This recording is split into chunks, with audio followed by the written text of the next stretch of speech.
하나님 말씀은 신약 성경 누가복음 2장 8절에서 20절까지입니다.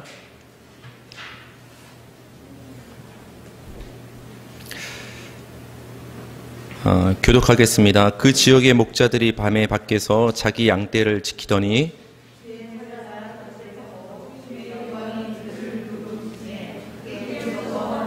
천사가 이르되 무서워하지 말라. 보라, 내가 온 백성에게 미칠 큰 기쁨의 좋은 소식을 너희에게 전하노라.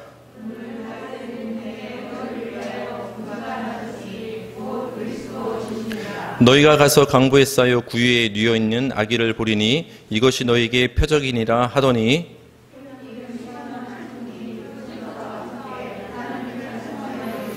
지극히 높은 곳에서는 하나님께 영광이요 땅에서는 하나님이 기뻐하신 사람들 중에 평화로다 하니라.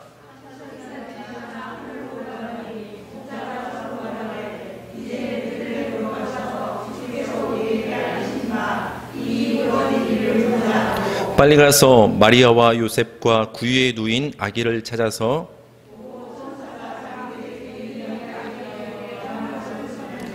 듣는 자가 다 목자들이 그들에게 말하는 것들을 놀랍게 여기되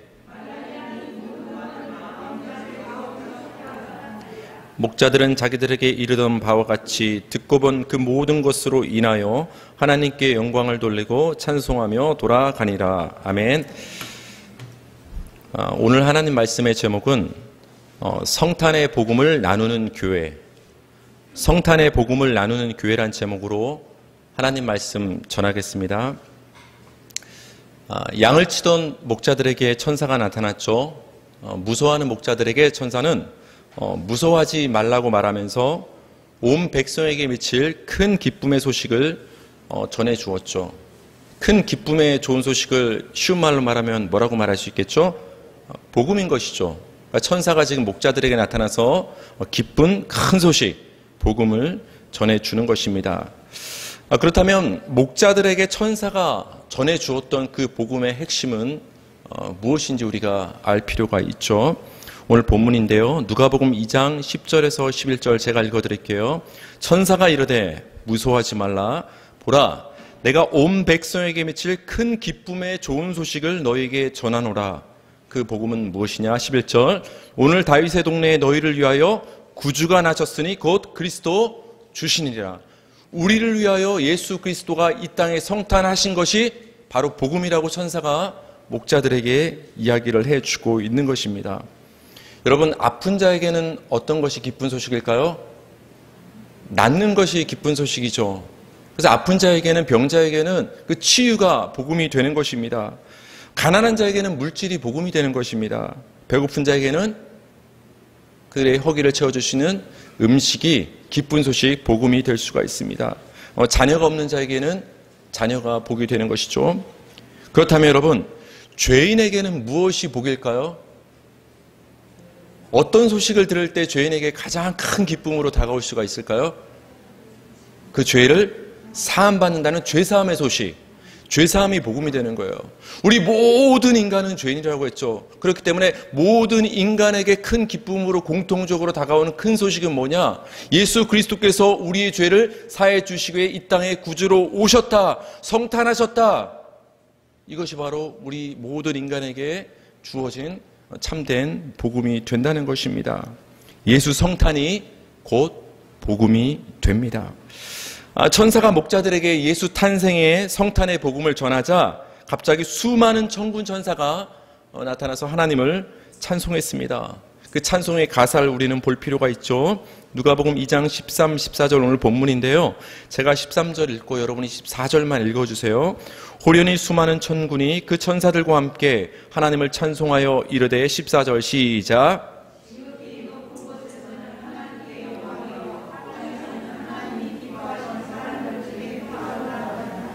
아멘.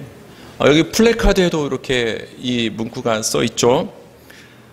하나님께는 영광이요 사람들 중에는 평화로다. 찬송의 이 내용은 두 가지로 우리가 생각해 볼 수가 있어요. 하나님께 영광, 사람들 중에 평화. 예수 성탄의 소식을 알릴 때 울려 퍼졌던 그 찬송 가사의 핵심은 첫 번째는 하나님께 영광, 두 번째는 사람들 중에 평화. 하지만 이 두 가지 찬송의 가사는 연결이 됩니다. 다시 말하면 하나님께 영광을 돌린다는 이 말과 사람들 중에 이 평화는 각각 따로가 아니라 연결이 된다라는 거예요.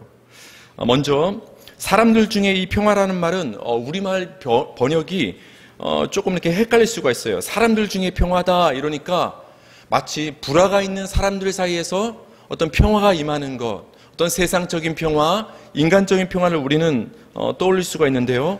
여기서 말하는 사람들 중에 이 평화는 하나님과의 평화를 말하는 거예요. 하나님과의 평화. 그래서 하나님과의 평화는 하나님이 기뻐하신 사람들, 성도들에게만 임하는 것입니다. 우리 에베소서 2장 16절을 한번 보시겠습니다. 또 십자가로 이 둘을 한 몸으로 하나님과 화목하게 하려 하심이라. 원수된 것을 십자가로 소멸하시고. 여러분, 우리가 하나님의 자녀가 되기 전까지는 하나님과 원수였습니다. 하나님과 불화했던 자예요. 여러분이 얼마나 많은 재물이 있을지라도 그 사랑하는 사람과 가족과 불화하면 마음이 불편하지 않습니까? 마음이 편할 때 딴 것들도 다 우리에게 행복으로 다가오는 거예요. 우리 인간이 왜 마음이 답답하고 근본적으로 그 마음의 문제가 해결되지 않느냐? 하나님과 불화하기 때문에, 하나님과의 그 문제가 해결되지 않았기 때문에 인간은 불안할 수밖에 없는 거예요. 하나님과 원수였던 우리가 예수의 십자가로 말미암아 그 불화가 사라지고 하나님과 화목하게 된 줄 믿으시기 바랍니다. 이것이 복인 거예요. 골로새서 1장 20절입니다. 우리 다 같이 한번 읽어주실까요? 시작. 그의 십자가의 피로 화평을 이루사 만물고 땅에 있는 것들이나 하늘에 있는 것들이 그로 말미암아 자기와 화목하게 되기를 기뻐하심이라. 예수님의 성탄으로 말미암아, 예수님의 십자가 죽음으로 말미암아 하나님과 원수된 것이 소멸되고 하나님과의 불화가 이제 다시 화목으로 바뀌고 하나님과 우리 관계가 화평과 평화의 관계로 바뀌었다라는 거예요. 그래서 하나님이 기뻐하시는 자들 가운데는 평화로다라는 이 찬송의 가사가 울려 퍼질 수가 있는 거예요. 왜? 예수님 오심으로 하나님과의 평화가 우리 가운데 임했기 때문인 거예요. 그래서 우리 사람들 중에 평화가 임했다라는 말은 하나님과 불화했던 우리 죄인이었던 우리와 하나님과의 관계가 회복되어서 하나님과의 평화, 화평이 이루어졌다는 것을 말씀을 해주고 있는 것입니다. 이렇게 하나님과 원수였던 우리가 예수 그리스도로 말미암아 하나님과 평화를 누리게 될 때, 죄로 인해 멸망받을 수밖에 없었던 우리 죄인이 독생자 예수님으로 인해서 하나님의 영생을 얻어서 구원을 얻게 될 때 하나님이 가장 기뻐하시고 영광을 받으신다라는 거예요. 아까 그 천사들의 찬송의 가사는 연결된다고 했어요. 하나님께 영광, 사람들 가운데는 평화. 이건 따로가 아니에요. 사람들 가운데 하나님과의 평화가 회복될 때 하나님이 영광을 받으신다는 얘기예요. 하나님과 우리가 불화할 때 우리가 아무리 어떻게 살아가도 세상이 칭찬할 만한 모습으로 우리가 살아갈지라도 하나님과 불화한 상태라면 하나님께는 영광이 안 된다라는 거예요. 하지만 우리가 부족할지라도 예수 그리스도의 피로 말미암아 하나님과의 평화가 회복되면 그 관계로, 평화의 관계로 말미암아 하나님께는 영광이 된다라는 거예요. 사람들 중에 하나님과의 평화가 임할 때 그로 말미암아 하나님께는 찬송과 영광이 임한다는 것이 이 예수의 성탄으로 말미암아 임한 그 천사들의 찬송의 가사가 되는 것입니다. 여러분, 하나님은 딴 걸로 기뻐하는 것이 아닙니다. 그 한 마리 잃어버린 양이 돌아왔을 때 주인이 기뻐서 잔치를 벌이죠. 탕자 한 명이 돌아왔을 때 아버지가 기뻐서 송아지를 잡고 잔치를 벌이죠. 천국은 99명보다 한 명의 죄인이 하나님께 돌아와서 회개할 때, 구원을 받을 때 기쁨의 잔치가 벌어진다고 우리에게 말씀을 해주고 있는 거예요. 예수 그리스도의 성탄으로 말미암아 하나님과 불화되었던 우리 죄인이 예수님께로 돌아와서, 하나님께로 돌아와서 구원을 받게 될 때 하나님은 가장 기뻐하시고 그걸로 말미암아 영광을 받으시는 거예요. 여러분, 하나님께 다 영광을 돌리는 성도 인생이 되신 줄 믿으시기 바랍니다. 여러분이 세상에서 뭔가 큰 일을 이룰 때, 세상이 우러러보는 위치에 올라갔을 때 그 위치로 말미암아 하나님이 영광을 받으시는 게 아니에요. 우리가 세상에서 비록 낮고 천한 위치, 세상이 칭찬할 만한 그런 모습에 좀 부족한 모습이라 할지라도 우리가 예수를 믿음으로 하나님과 화평한 관계가 유지가 된다면 그로 말미암아 하나님이 가장 기뻐하시고 영광을 받으신다라는 거예요. 그래서 하나님, 제가 이렇게 부족하고 가진 것이 없는데 어떻게 하나님께 영광을 돌릴까요? 아닙니다. 여러분의 있는 모습 그 자체가 예수님을 믿는 그 믿음으로 말미암아 하나님은 영광을 받으시는 거예요. 항상 하나님께 나와서 예배로 하나님께 믿음과 찬송을 올리기 바랍니다. 그때 하나님은 영광을 받으시는 거예요. 우리 사람들 가운데는, 성도들 가운데는 하나님과의 평화가 이루어지고 그로 말미암아 하나님께 찬송과 영광이 올려지는 거예요. 이것이 바로 성탄의 복음이 되는 것입니다. 목자들에게 탄생의 복음을 전한 천사는 목자들이 예수님을 알아볼 수 있는 증표를 주죠. 증표. 우린 표적이라고 이제 표현이 되고 있는데요. 누가복음 2장 12절 오늘 본문입니다. 너희가 가서 강보에 쌓여 구유에 뉘어 있는 아기를 보리니 이것이 너희에게 표적이니라 하더니 목자들에게 예수 성탄의 복음을 알려준 천사들이 목자들이 베들레헴에 갔을 때 난생 처음 보는 예수님을 알아볼 수 있는 증표를 줬어요. 그거를 표적이라고 하는 거예요. 어떤 표적을 줬죠? 강보, 포대기 같은 거에 쌓여서 보통 인간의 상식과는 다른 그런 구유에 누워있는 아기가 있을 것이다. 그럼 구분이 되지 않겠느냐? 그게 바로 예수 그리스도다. 알아볼 수 있는 증표를 줬습니다. 여러분, 우리가 표적하면 오해를 합니다. 표적은 놀라운 이적이나 기적을 말하는 게 아니에요. 예수님을 알아볼 수 있는 증표가 표적이에요. 성경에서. 오병이어에서 우리는 기적을 보지만 그 뻥치기 된 하니까 하나님한테 죄송한데 이게 불어난 그 오병이어를 보고서 그 놀라운 기적이 표적이 아니라 오병이어를 통해서 예수님이 우리에게 생명의 떡으로 오신 분이시구나, 예수님을 알아보는 그것이 표적인 거예요. 기적이 중요한 것이 아니라 오병이어를 통해서 예수님을 알아보는 거예요. 그것을 알아보라고 하나님께서 오병이어의 이적을 베푸셨는데 사람들은 그 예수님을 알아보기는커녕 그 표적 삼기는커녕 무엇에 관심이 있었습니까? 그 이적으로 인한 떡으로 배를 불리는 데 관심이 있었던 거예요. 표적은 예수님을 알아보는 증표입니다. 여러분 다 예수님을 믿으십니까? 여러분의 구주로 믿으십니까? 그거 어떻게 해서 믿게 된 거예요? 하나님이 목자들에게 표적을 주셨던 것처럼 여러분의 마음 가운데도 예수님을 알아보고 구주로 인정하고 믿을 수 있는 표적의 역사를 여러분 가운데 일으켜 주셨기 때문에 지금 믿고 있는 거예요. 다른 기적 바라지 마세요. 이미 여러분 안에는 기적이 일어난 거예요. 예수를 알아보시는 표적이 여러분 한 분 한 분 마음 가운데 주어진 거예요. 하나님의 표적이 여러분의 마음 가운데 주어졌기 때문에 우리가 감히 눈을 떠서 하나님을 알아보고 예수를 알아보고 예수를 믿게 된 거예요. 목자들에게 주어진 예수를 알아볼 수 있는 이 표적은 우리 모든 성도들에게 주신 하나님의 성탄의 선물인 줄 믿으시기 바랍니다.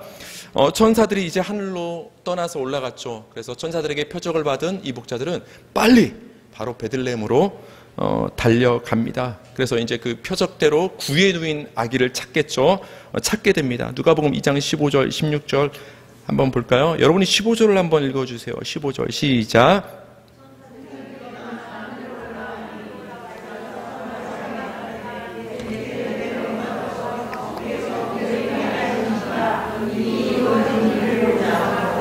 우리에게 알리신 바 이 이런 일을 보자.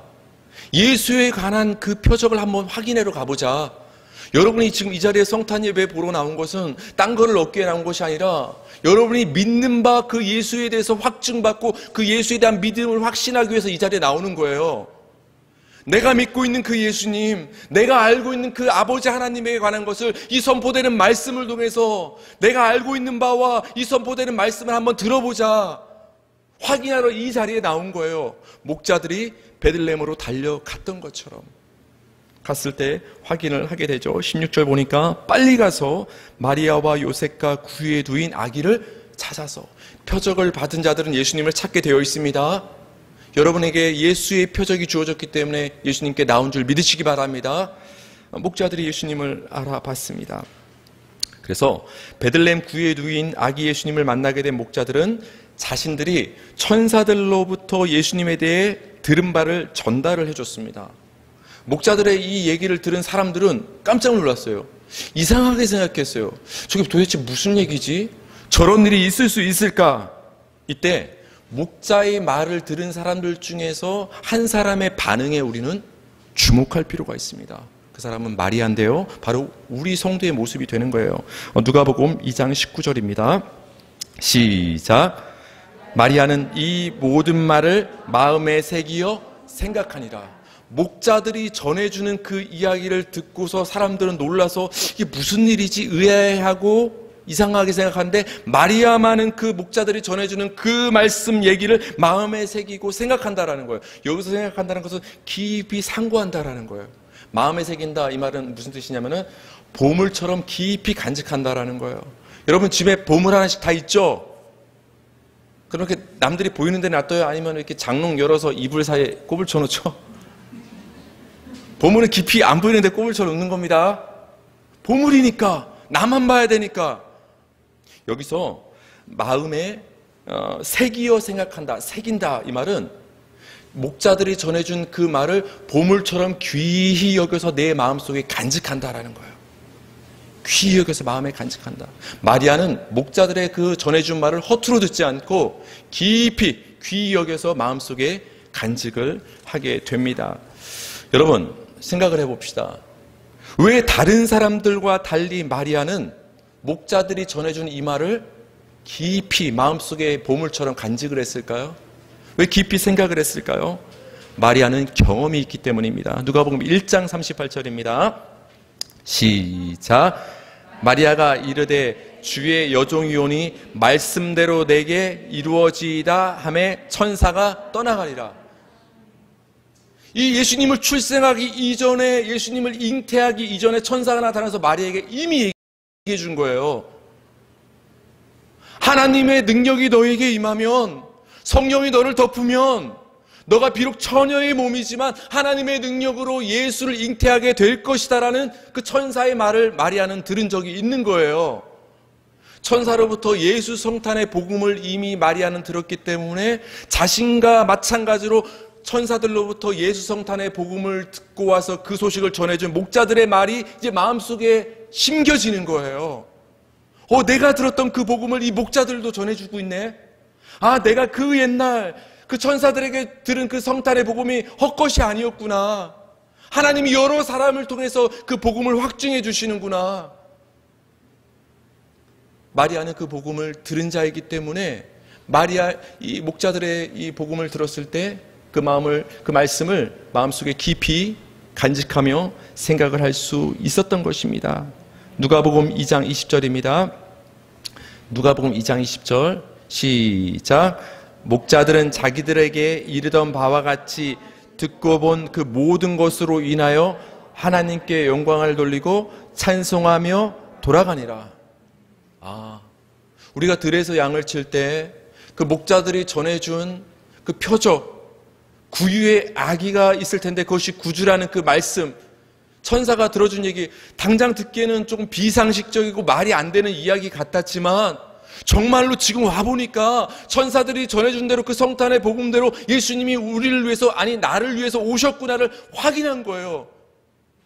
천사들이 전해준 바대로 듣고 보고 확인을 하는 그 장소가 베들레헴 마구간이 된 것입니다. 여러분 한번 상상을 한번 해봅시다. 목자들이 자신들이 천사들에게 들은 바를 마리아와 요셉에게 얘기해 줬을 때 그 목자들의 얘기를 들은 마리아는 뭐라고 얘기했을까요? 구유의 아기를 누워놓고 그 요셉과 마리아 부부가 이렇게 있었을 때 목자들이 갑자기 들어와서 여기에 아기가 있느냐, 우리가 표적을 받고 왔다, 우리가 천사에게 성탄의 복음을 듣고 왔다, 이 얘기를 목자들에게 전해들었을 때 마리아가 가만히 있었을까요? 여러분이 마리아라면 가만히 있었을까요? 이렇게 반응했을 거예요. 아니 당신들이 그 얘기를 들었다고요? 나도 그 옛날 천사로부터 예수 성탄의 복음을 들었습니다. 근데 당신들도 들었다고요? 당신들이 들은 것처럼, 내가 들은 것처럼 정말로 예수 그리스도가 이 땅에 오셨습니다. 이 아기를 보십시오. 이 표적을 보십시오. 목자들의 그 반응에 마리아도 똑같이 기뻐 반응을 했을 것입니다. 그럼 옆에서 지켜보던 요셉이 뭐하고 있었을까요? 이렇게 팔짱만 끼고서 무슨 얘기하나 그랬을까요? 요셉도 한마디 합니다. 왜 그랬을까요? 요셉도 천사를 만난 적이 있거든요. 그 옛날 갑자기 정혼한, 아직 동거하기 이전에 자기 아내였던 그 정혼녀 마리아가 처녀의 상태에서 배가 불러오니까 요셉의 마음이 굉장히 불편했던 거예요. 관계를 끊으려 했습니다. 그때 천사가 나타나서 말합니다. 이건 인간의 시가 아니다. 하나님의 능력으로 성령으로 네 아내에게 잉태된 것이니 걱정하지 말고 아내로 데려와라 라고 천사가 복음을 요셉에게도 전해준 적이 있습니다. 그러니까 요셉이 이때 이제 얘기를 꺼낼까요? 안 꺼낼까요? 어쩌면 그동안 깊이 드러내지 않고 정리하려 했던 그 요셉의 성품으로 보아 이 얘기를 사람들에게 드러내지 않았을 거예요. 자기만 간직하고 있던 천사와의 만남인 거예요. 근데 목자를 들이닥쳐서 자기가 경험한 똑같은 그 복음을 얘기하니까 이때도 이제 요셉도 입을 열어서 얘기했을 거예요.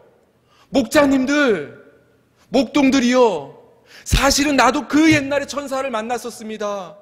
당신들이 천사들로부터 예수 성탄의 복음을 들은 것처럼, 내 아내 마리아가 천사로부터 예수 성탄의 복음을 들은 것처럼 나도 그 옛날 사실 처녀 잉태의 복음을 들은 적이 있습니다.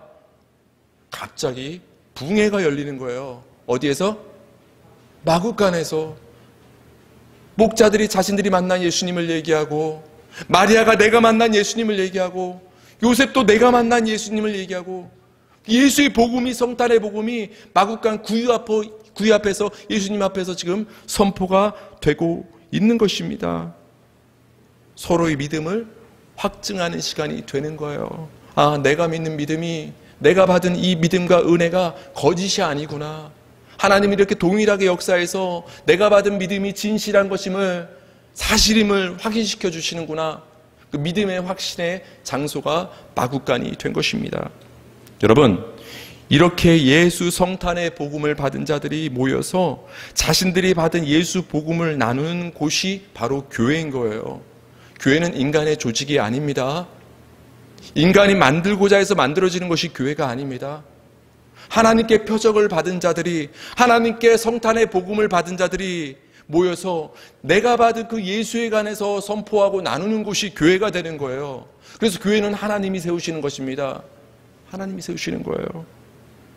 이 베들레헴 마구간, 그것이 바로 교회예요. 예수만 선포되는 그 자리, 그 마구간이 교회가 되는 거예요. 그래서 여러분, 이 자리가 베들레헴 마구간 같은 자리가 되기를 바랍니다.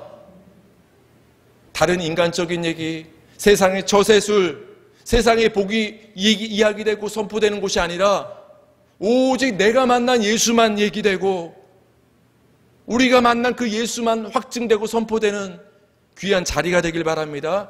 그게 교회인 거예요. 그게 성탄의 복음이 임한 교회가 되는 것입니다. 사랑하는 성도님들, 예수 성탄 자체가 우리에게 큰 기쁨, 복음인 줄 믿으시기 바랍니다.